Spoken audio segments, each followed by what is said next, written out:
Hi guys, the focus of today's Flip Professional Development is the utilization of formative assessment tools. We know that formative assessments exist as a means to help inform the instruction provided by the teacher. It allows us as educators to see and address any misconceptions our students may have with the subject matter. One of the more commonly used formative assessment tools is the use of exit tickets. Exit tickets can be 3x5 cards that students use to answer a question or questions to check to see if students have mastered the lesson objective for the day. I know that as an educator, this process can become tedious as I often find myself drowning in massive piles of index cards at the end of each day. Through today's PD, I want to highlight a particular formative assessment tool that is digital, provides instant feedback, and eliminates clutter. The tool is called socrative, also known as socrative. So let's get started. In your web browser, you want to type in socrative.com. When you get to the website, you want to get an account. So you'll click on that link. And the really cool thing is that you have two options. You have the free option for K through 12 educators. You have the $49.99 option for people that really work in like professional, I guess, environments as far as like college. We don't need to really bother with the $49.99 version because everything you need will be in that free version. I actually have a site already, so I'm going to log in as a teacher. And you can sign in with your Gmail once you have your assignment.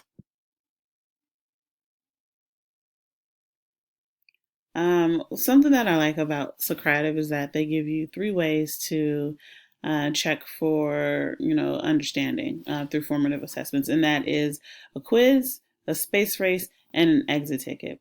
With the space race, you have the option for students to be on teams and they can race to answer different questions that you might want to give, and that's really good for test review and things like that.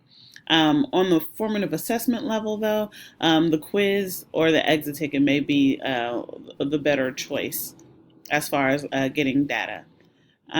So, in order to start with a quiz, you want to go into quizzes. And from there, you're going to create a quiz.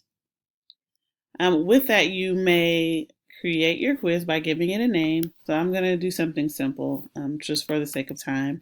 The letter F. Okay. When you create a quiz, you have 3 question types. You have multiple choice, true, false, and short answer. And that's good because it gives the students a variety of ways to show their understanding. So let's do multiple choice first. The first question would be the letter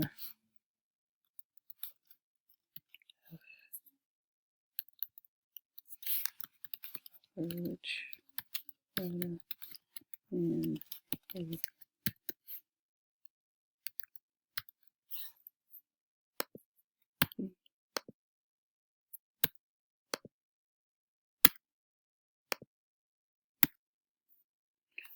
on the right hand side, so after you've put in your answer choices for multiple choice, on the right hand side, you want to select the correct answer so that once your student chooses their question or their answer, they will be alerted of whether or not they got it right or wrong. And it also helps in your reporting. So obviously the letter F comes after E. Now we're going to do a true false. Bird begins with bird begins with the letter F. Obviously, that is false, so we're going to mark the correct answer. And you also have an option to give a short answer. For example, list 3 things that begin with the letter F Um, and because it is a short answer, you have the option to put the correct answer in there. But because I'm asking them to list just three things, then the students can put in their correct answer just fine. And so what we're going to do is save. So now that my quiz has been saved, let's say I want to launch it for the students to be able to take. So what I'm going to do is I'm going to go to launch. I'm going to go to quiz, and I'm going to select the letter F. Okay. After that, I have choices. I have three choices for which type of quiz they will be administered. So the student paced option gives the students immediate feedback. The student pace and student navigation means the students can kind of go from one question to the other. It won't give them necessarily the correct answer right away. And they can go back just in case maybe they get stuck and they want to move on. They have the option to do that with student paced and then teacher paced. I could time it and I can make sure that the students are only on the screen for a certain amount of time. I honestly like the immediate feedback. Other teachers tend to like the student pace so that there's no pressure. Students don't feel rushed and they can go back and forth.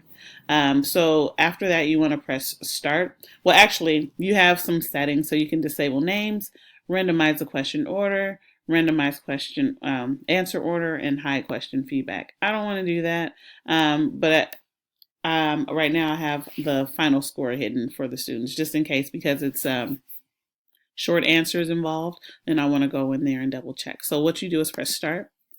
Um,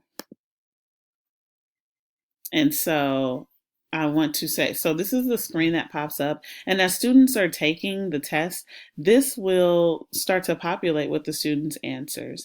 And if the students have the correct answer, it will be green. If the students have the incorrect answer, then the box will highlight with red. So that way you know immediately how the students are answering and doing. So we can see what the results page looks like on one of my other reports. So look, you want to go into reports, and I'm going to choose one test that I've given before, which is states of matter. You can click on get report. I'm going to download it.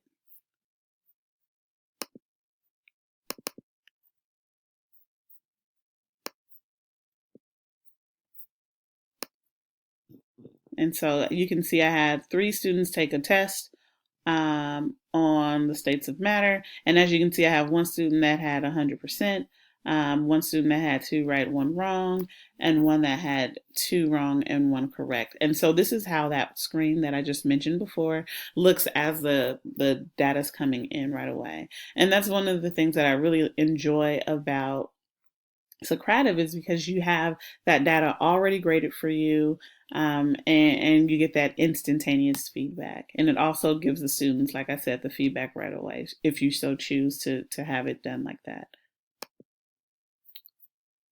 With the exit ticket, I'm going to see if I can show you how those questions look. Um,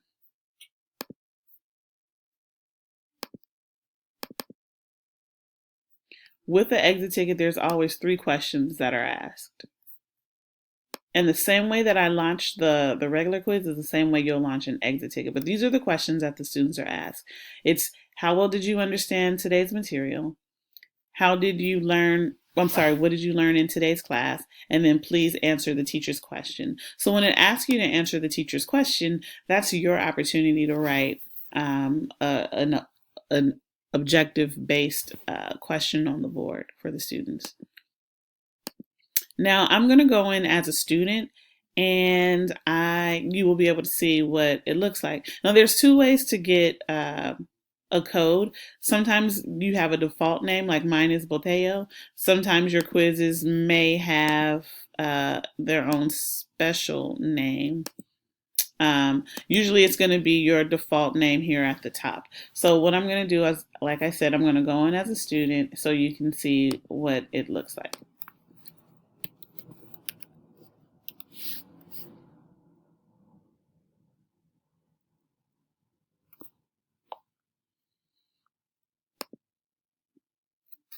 So the room name is Boteo.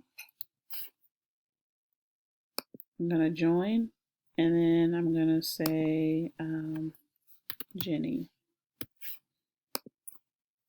Okay, so here's the quiz that I just created about the letter F. So it says the letter F comes after which letter in the alphabet? You select E, submit answer, and it gives you your instantaneous feedback right there.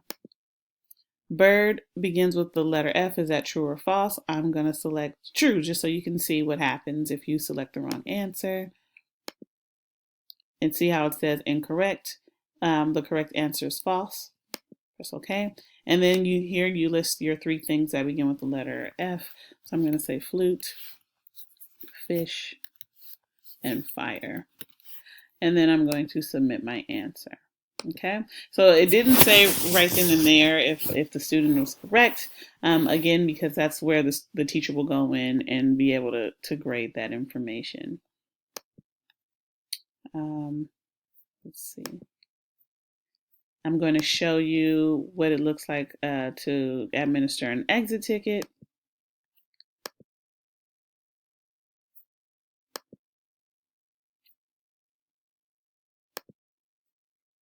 Let's see, my quizzes.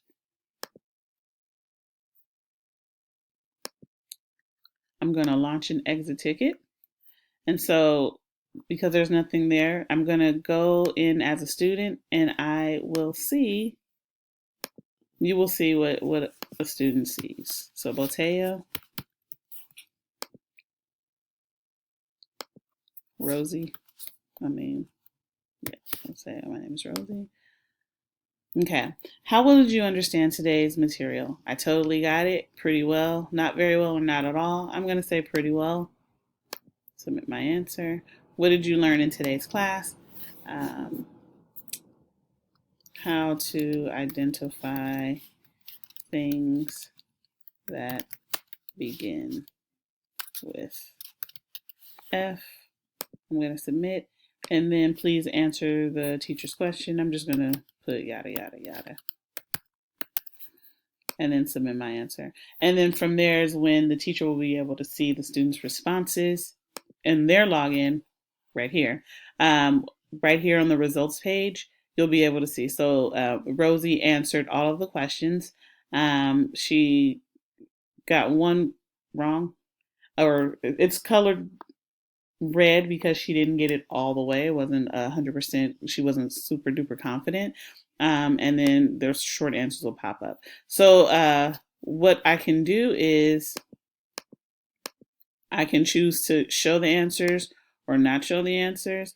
I can choose to show the names or not show the names. Let's say if I wanted to show the classroom how the students answered, I could choose to hide that information. It doesn't really make sense to hide the answers though, only because, it kind of helps other kids to see what other students have done. You do want to, if you want to show a record of who's turned in what, then you show those names and then you can hide the answers. You can do it that way.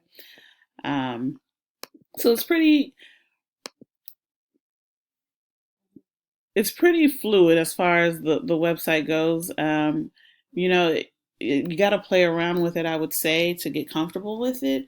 But it's very straightforward, pretty easy to use. And if you have any questions, please let me know. Thank you.